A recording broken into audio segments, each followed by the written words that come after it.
Yes, a very good afternoon to all of you. I hope all of you are getting my voice. Yes, सबको आवाज आ रही है? So very good. Today is a power cut here actually, but फिर भी हम class ले रहे हैं. यहाँ पे पावर कट हो गया है हमारे एरिया में, बट फिर भी क्लास तो हमारा चलेगा. मैं वही सोच रहा था क्लास कैसे कंडक्ट करेंगे, but I have connected with the mobile hotspot. Okay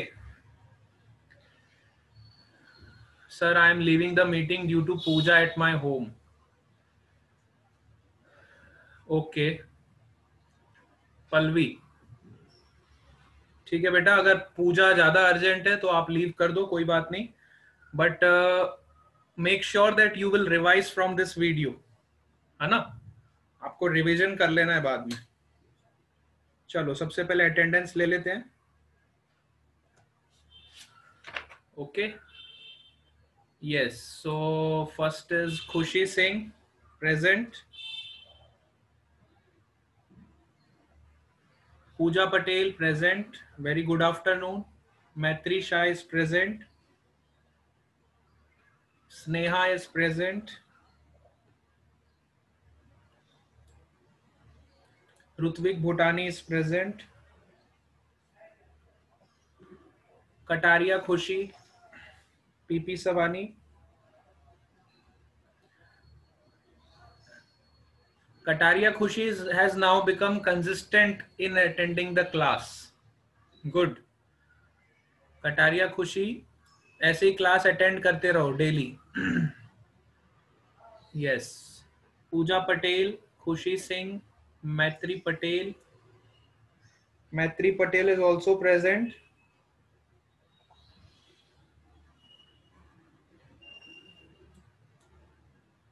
Okay. चलो, और कोई है या फिर और सब लोग आ गए?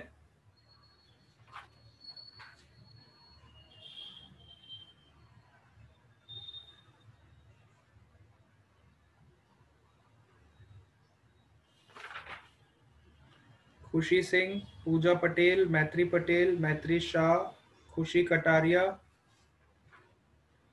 ऋत्विक भूटानी, स्नेहा कुमारी गुप्ता, and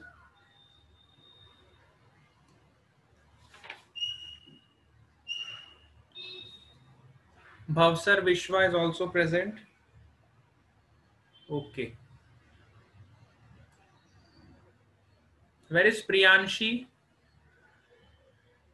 प्रियांशी क्लास में नहीं आ रही है 2 दिन से, क्या बात है? किसी को पता है तो बताओ. Jay Patel is present.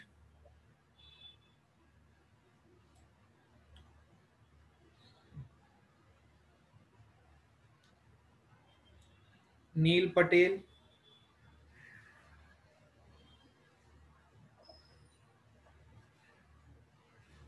Okay चलो, let's begin the class. So first of all, happy Ganesh Visarjan to all of you. आज मेरे ख्याल से गणेश विसर्जन है ना? सो सबको बहुत ही हैप्पी वाला गणेश विसर्जन. सो लास्ट क्लास में हमने क्या पढ़ा था?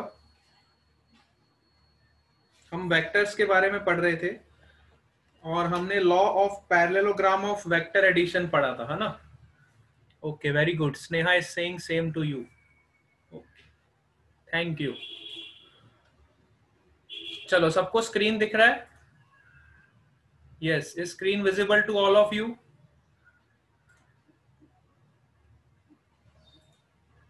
Okay then let me start. कल की क्लास में हम क्या पढ़ रहे थे? कल की क्लास में हमने वेक्टर्स के एडिशन पढ़े थे. हमने law of parallelogram of vector addition पढ़ा था. आज हम एक एग्जांपल करेंगे और देखते हैं हम इस लॉ ऑफ पैरेललोग्राम को कैसे अप्लाई करते हैं. ठीक है, we will do one example and we will see how we can apply this law of parallelogram of vector addition.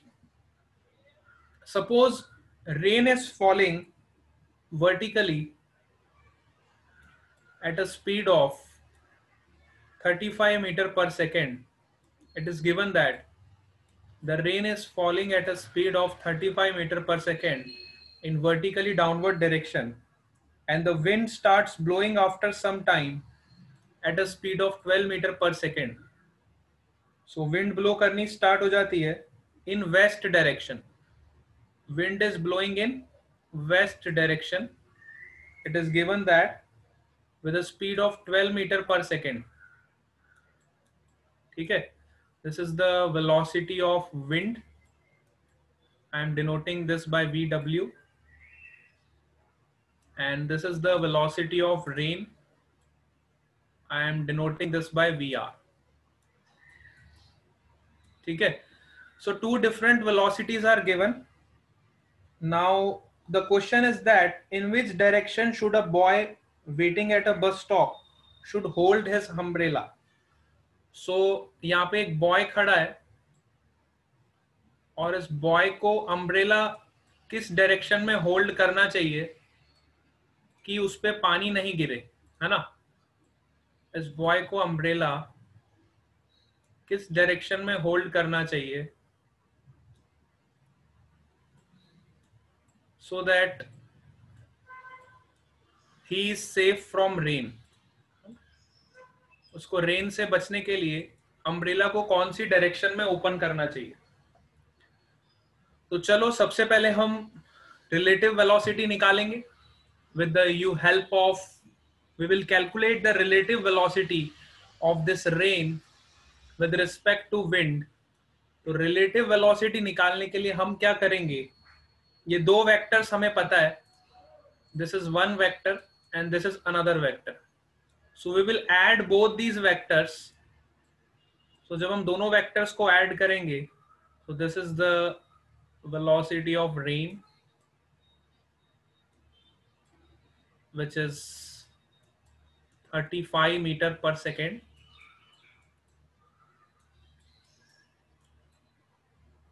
अब हर बार ना मैं इतना बड़ा वेक्टर नहीं बना सकता, है ना। अब 35 यूनिट जितना बड़ा मैं वेक्टर नहीं बनाऊंगा, लेकिन मैं यहाँ पे लिख दूंगा कि ये 35 मीटर पर सेकेंड है।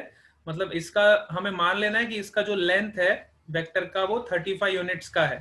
ठीक है, हर बार हमारे पास इतना बड़ा पेज नहीं होगा। कई बच्चे सोच रहे होंगे कि मैं 35 यूनिट्स जितना बड़ा वेक्टर बनाऊंगा, नहीं, ऐसा हर बार नहीं करेंगे। ठीक है, तो वो कॉमन सेंस से अंडरस्टूड है।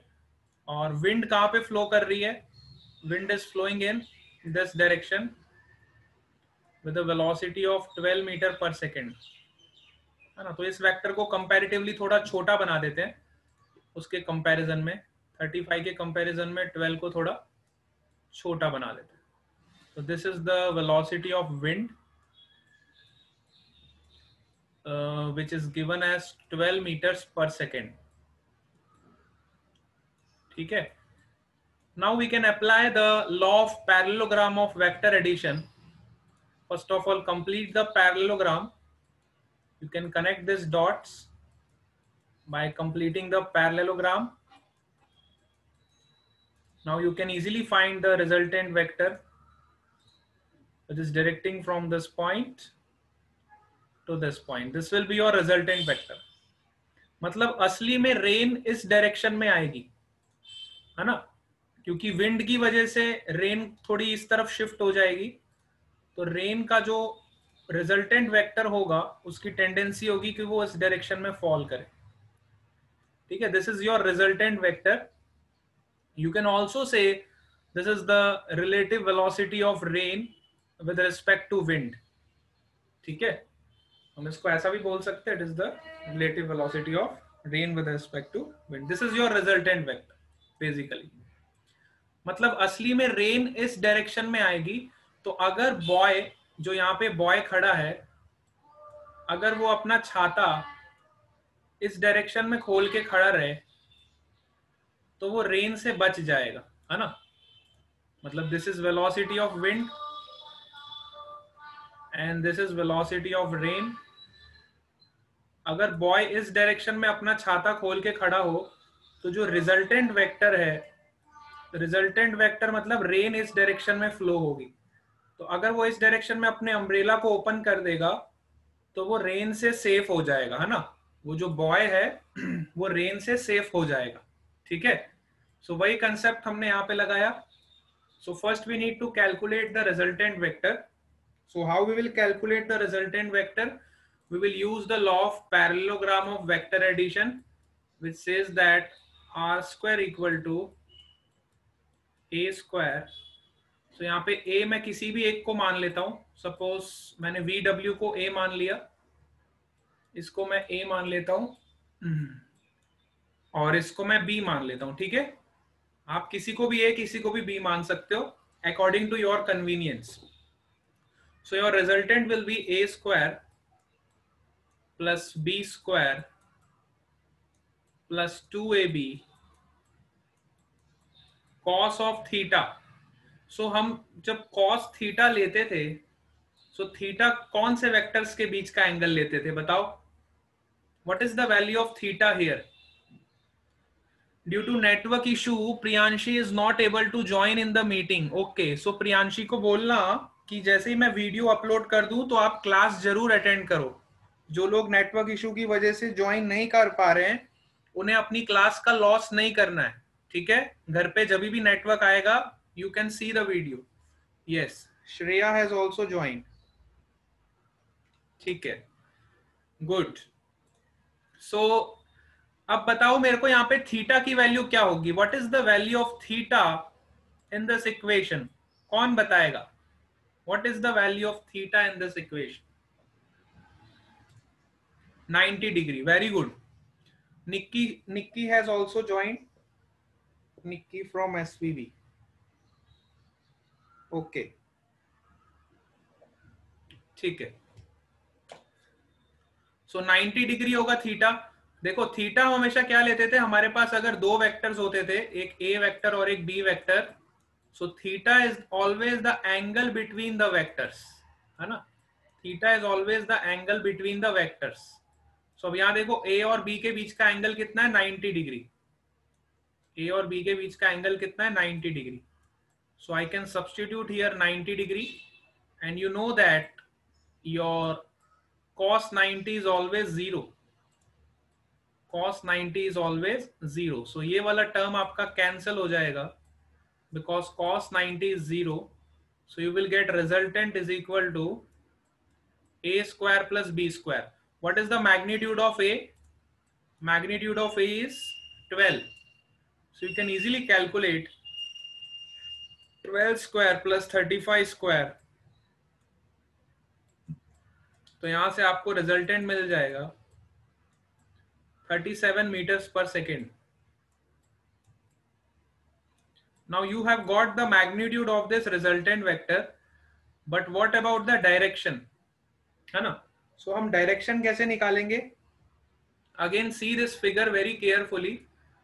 तो मुझे अगर डायरेक्शन निकालना है तो मैं अज्यूम कर लूंगा, let say this angle is, let say any angle you can assume alpha, assume this angle as an alpha which this resultant is making with the vertical. So resultant vector जो है उसका vertical के साथ मैंने angle assume कर लिया alpha. सो यहाँ से आप tan अल्फा की वैल्यू निकाल सकते हो बहुत इजीली। देखो ये आपको पता है 12, तो ये भी 12 होगा, ये 35 है तो ये भी 35 होगा, ठीक है। तो tan अल्फा की वैल्यू क्या आ जाएगी? Perpendicular upon base, perpendicular upon base. So you will gate tan alpha,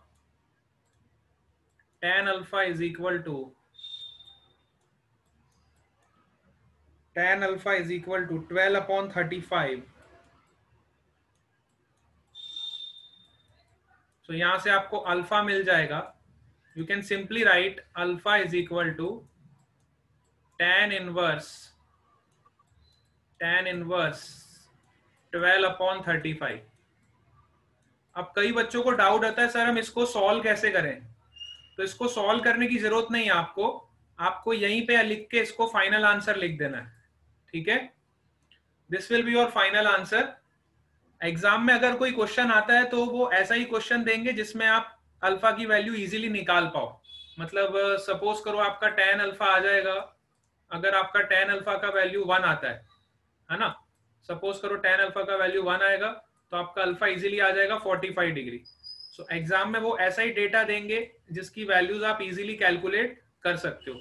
इस तरह का अगर डेटा आपको दिया जाता है तो यही आपका फाइनल आंसर होगा, this will be your final answer. ठीक है, हाँ। So alpha is what? Alpha is the direction of the resultant vector. अब इसका मतलब क्या हुआ, है ना? सो असली में रेन जो आएगी, असली में रेन कैसे आएगी? रेन आएगी इस डायरेक्शन में, इस डायरेक्शन में रेन आएगी with the velocity of 37 metre per second. इतनी वेलोसिटी से रेन आएगी और किस डायरेक्शन में आएगी? अल्फा डायरेक्शन में आएगी। तो अगर ये बॉय इस वर्टिकल डायरेक्शन के साथ अल्फा एंगल पे अपना अम्ब्रेला ओपन करके अगर खड़ा हो जाएगा तो मतलब रेन उसको हिट नहीं कर पाएगी, है ना? Rain will not hit this boy if this boy opens the umbrella and makes the angle alpha with the vertical, है ना? वर्टिकल के साथ अगर ये अल्फा एंगल पे अम्ब्रेला खोल के खड़ा हो जाएगा तो ये रेन से बच जाएगा। ठीक है, this is the answer to this question. Now you can see that the practical feeling of this law of parallelogram, इसलिए हमने parallelogram law को पढ़ा ताकि हम फिजिक्स के क्वेश्चंस को सॉल्व कर पाए। ठीक है, तो बिना parallelogram law के फिजिक्स के क्वेश्चंस को सॉल्व करना is very difficult. All of you are getting with this point? सबको समझ आ गया? Very good. चलो अब हम नया टॉपिक पढ़ेंगे आज, that is resolution of vectors. Today we will study resolution of vectors, resolution of vectors. What is resolution of vectors? Suppose करो, हाँ, components is equal to resolution। अभी तक हम क्या पढ़ते थे कि हमने एक वेक्टर लिया A और एक वेक्टर लिया B और उन दोनों को हमने ऐड किया,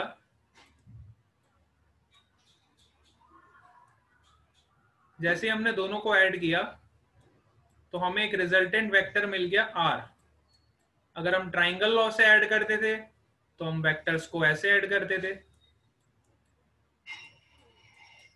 अगर हम पैरेललोग्राम लॉ से ऐड करते थे तो हम वेक्टर्स को ऐसे ऐड करते थे। This is your A vector.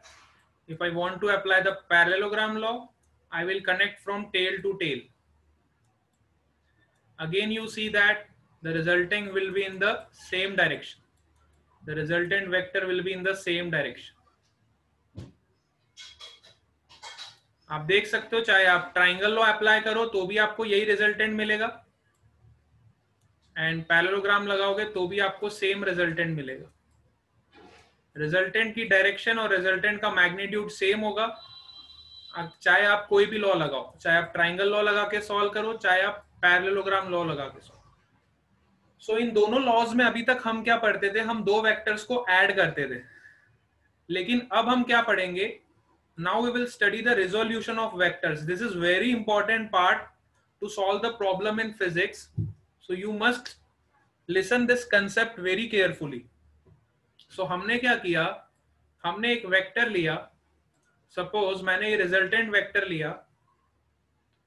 Resolution बिल्कुल उल्टा होता है, it is the reverse process of addition. First point I want to write, resolution of vectors is the reverse process of addition of the vectors. So resolution of the vector is just opposite of the addition of vectors. अभी हमने क्या किया? दो vectors को add करते थे और एक रिजल्टेंट निकालते थे। अब मैं क्या करूंगा? एक रिजल्टेंट वेक्टर लूंगा, let's say this is my resultant vector, and I will break this resultant vector into two components. I will break down this resultant vector in two components. Let's say this is my resultant vector.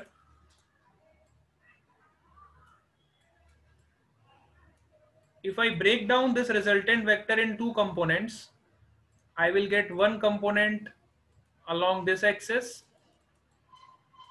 This is, let's say, x axis, and one component along this y axis. So जब मैं इसको दो components में break करूंगा तो मुझे दो vectors मिलेंगे. एक वेक्टर मिलेगा y एक्सिस के अलोंग और दूसरा वेक्टर मिलेगा x एक्सिस के. ठीक है. सो रिजोल्यूशन का मतलब होता है एडिशन का बिल्कुल उल्टा, है ना.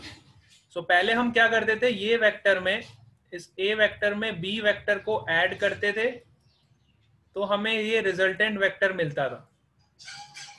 अब मैंने क्या किया, रिजल्टेंट वेक्टर को दो कंपोनेंट्स में ब्रेक किया. अल्टीमेटली तो सेम ही चीज है. अगर मुझे एडिशन शो करना होता तो मैं ऐसे लिखता, a vector plus b vector is equal to r vector. This is known as addition of vector. If I want to show the resolution of vector, then I will write the same equation, r vector is equal to a vector plus b vector. अब दोनों का मतलब तो same ही है, लेकिन दोनों का represent करने का तरीका बिल्कुल अलग है. पहला वाला इक्वेशन ये शो कर रहा है कि जब मैं दो वेक्टर्स को ऐड करूंगा तो मुझे रिजल्टेंट वेक्टर मिलेगा. दूसरा वाला इक्वेशन क्या शो कर रहा है कि अगर मैं रिजल्टेंट को दो कंपोनेंट्स में ब्रेक करूंगा तो मुझे ये मिलेंगे, ए वेक्टर और B vector. These are the two components of this resultant vectors. I can say that A and B are the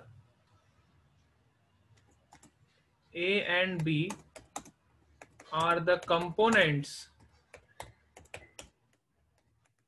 of resultant vector.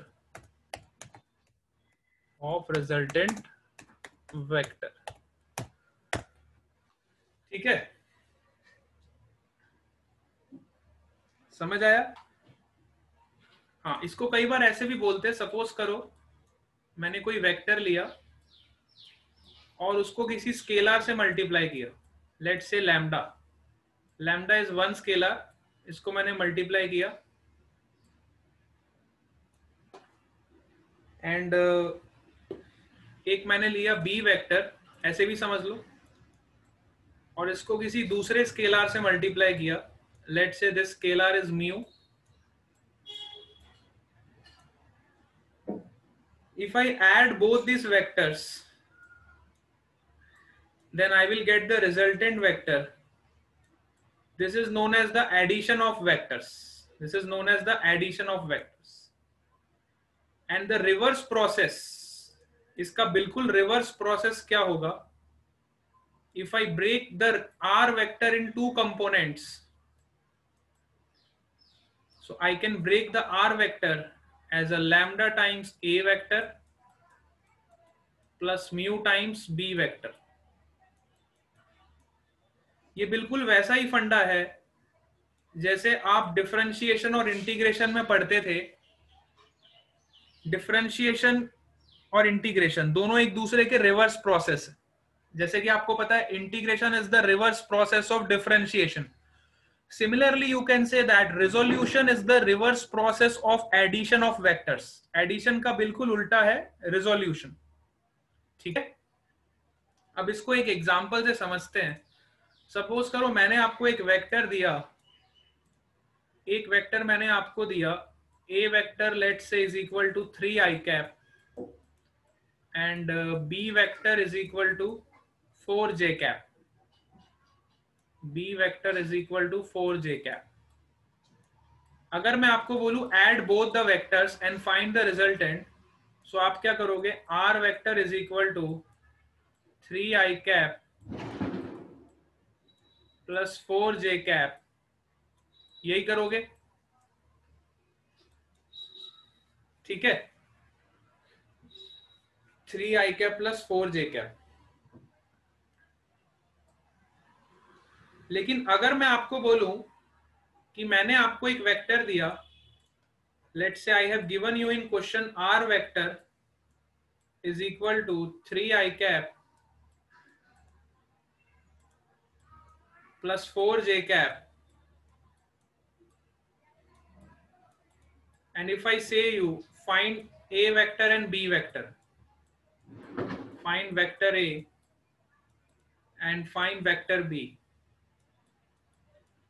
so you will simply say that a vector is 3i cap and b vector is 4j cap. So this process is addition of vectors. ये जो process मैंने यहां पे किया इसको मैं बोलता हूं addition of vectors, addition of vectors. और जो प्रोसेस मैंने यहां पे किया इसको मैं बोलूंगा रिजोल्यूशन ऑफ वेक्टर्स।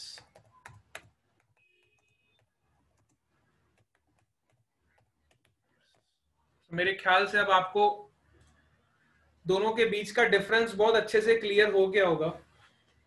सो हम कुछ और कंसेप्ट्स डिस्कस करेंगे इस पे, है ना। सपोज करो मेरे पास कोई वेक्टर है, let's say this is my axis, y axis, this is my x axis and this is my vector a।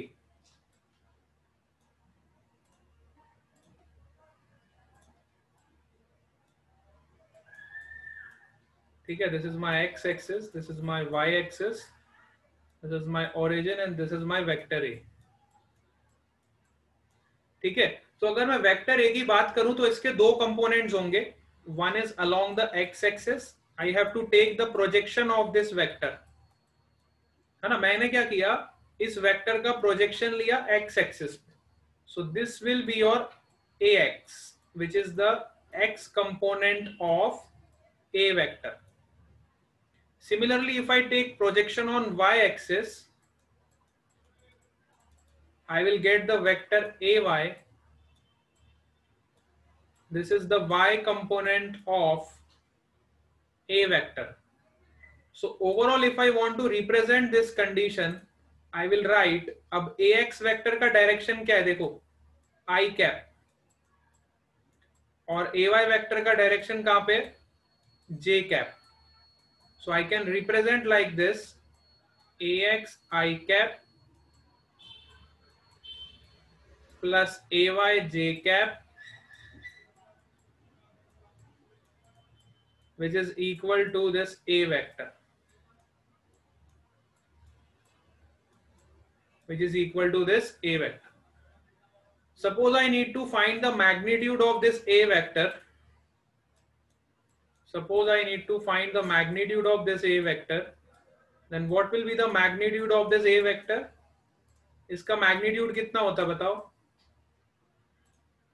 अब ये ट्राइंगल देखो, आप यहाँ पे पाइथागोरस थ्योरम लगाओ, इसका मैग्नीट्यूड अगर आपको निकालना है, so this is A Y, this is A X, so you will get under root of A X square plus A Y square.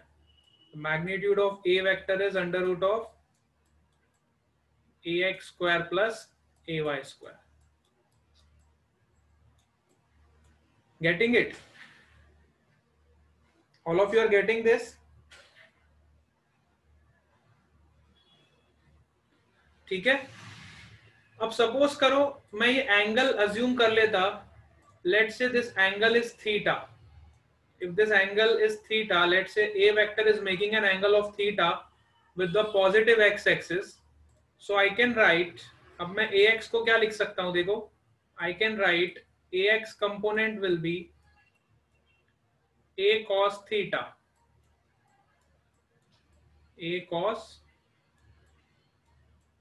Triangle से देखोगे अगर ये आपका a है, ये आपका थीटा है, सो ax क्या हो जाएगा, cos theta is equal to ax upon a, cos theta is equal to ax upon a। तो यहां से आपको ax का वैल्यू मिल जाएगा a cos theta।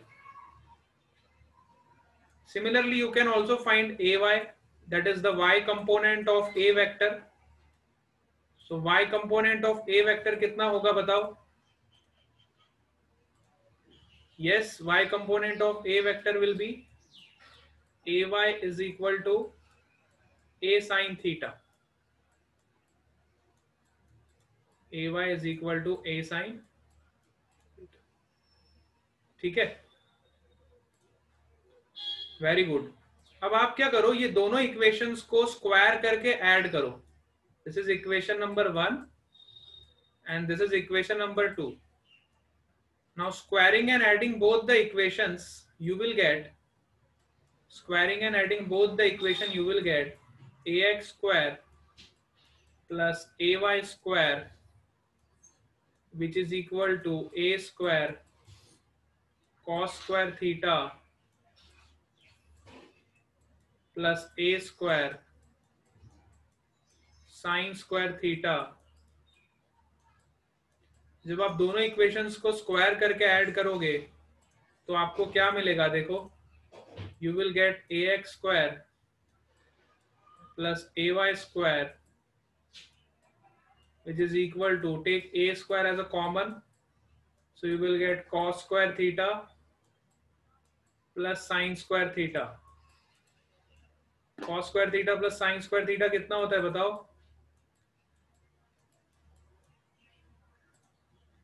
हाँ, 1 होता है, वेरी गुड। तो यहां से आपका आंसर इसका आ जाएगा 1। सो देखो आपको सेम इक्वेशन मिलेगा वापस, you will get the same equation again, that is ax square plus ay square is equal to a square, and again you will get the magnitude of a is equal to under root of ax square plus ay square। ठीक है, वापस आपको same magnitude मिलेगा, you will get the same magnitude again you will get the same magnitude as you have got earlier। ठीक है, पहले भी आपको यही मैग्नीट्यूड मिला था, देखो, you will again get the same magnitude। ऊपर हमने जब मैग्नीट्यूड निकाला था तब हमने पाइथागोरस थ्योरम लगा के निकाला था, है ना। सो पाइथागोरस थ्योरम लगा के निकालोगे तो भी आपको यही रिजल्ट मिलेगा, और अगर आप इसके कंपोनेंट्स लेके निकालोगे ax equal to a cos theta, ay equal to a sin theta, then also you will get the same result. ठीक है, तो आपके पास दो मेथड्स है, इधर you can use the Pythagoras theorem और you can use this method of components of the vectors. ठीक है, दोनों से आपको रिजल्ट बिल्कुल सेम मिलेगा। अच्छा, कुछ और बातें करते हैं वेक्टर्स पे। सपोज करो मैंने आपको एक वेक्टर दिया, suppose I have given you one vector. अच्छा, थीटा की बात कर ही रहे थे तो थीटा की बात को कंप्लीट कर लेते हैं यहाँ पे। तो यहां से बताओ tan थीटा का वैल्यू क्या होगा, what is the value of tan theta, है ना। ट्राइंगल से देख के बताओ, tan theta will be ay upon ax, है ना। ट्राइंगल से देख के हमें क्या मिल रहा है, tan थीटा का वैल्यू क्या मिल रहा है, ay upon ax, ay upon ax। Triangle से आपको मिल रहा है ना, triangle from the geometry you will got this. But अगर आप कंपोनेंट वाला मेथड देखो तो उसमें भी आपको सेम वैल्यू मिलेगा। आप इक्वेशन 1 और 2 को डिवाइड कर दो, डिवाइड इक्वेशन 1 बाय 2, और सॉरी 2 बाय 1। सो 2 को 1 से डिवाइड करोगे यू विल गेट, अगेन देखो, a से a कैंसिल हो जाएगा, sin theta upon cos theta will be tan theta which is equal to ay by ax। From the component method you will also get the same equation, and from the geometry also you will get the same equation। ठीक है, ये part सबको clear हो गया। Suppose करो हमारा vector 3D में होता, तब क्या होता। अभी तो हमने 2D की बात करी। सपोज मैं आपको बोलता कि हमारा वेक्टर्स 3D में है, हमारे पास 3 डायरेक्शन है। Suppose this is your y direction, this is your x direction and this is your z direction, ठीक है।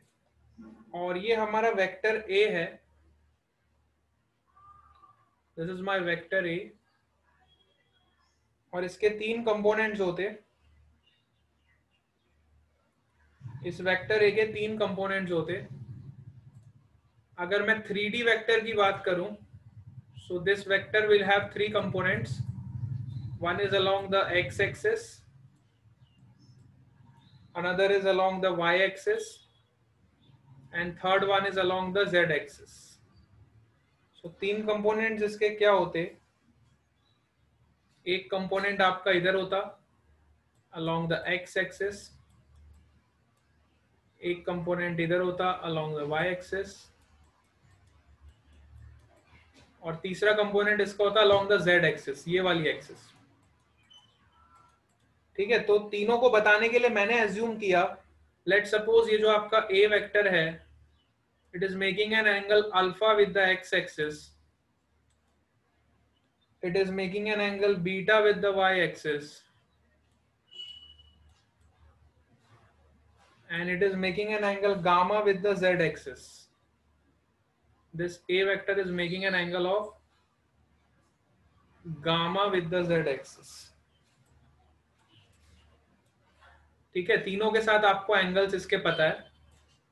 अब इसके कंपोनेंट्स कैसे करेंगे, this is your a vector, so I can write that a vector is equal to,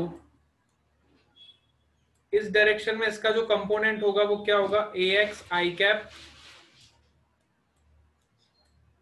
y direction में जो इसका component होगा वो क्या लिखूंगा, ay j cap,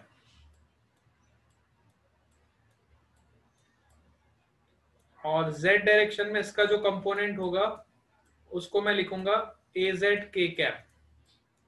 this is the z component of vector az k cap, ठीक है। तो अगर मेरा कोई 3D वेक्टर है, so 3D vector will look like this.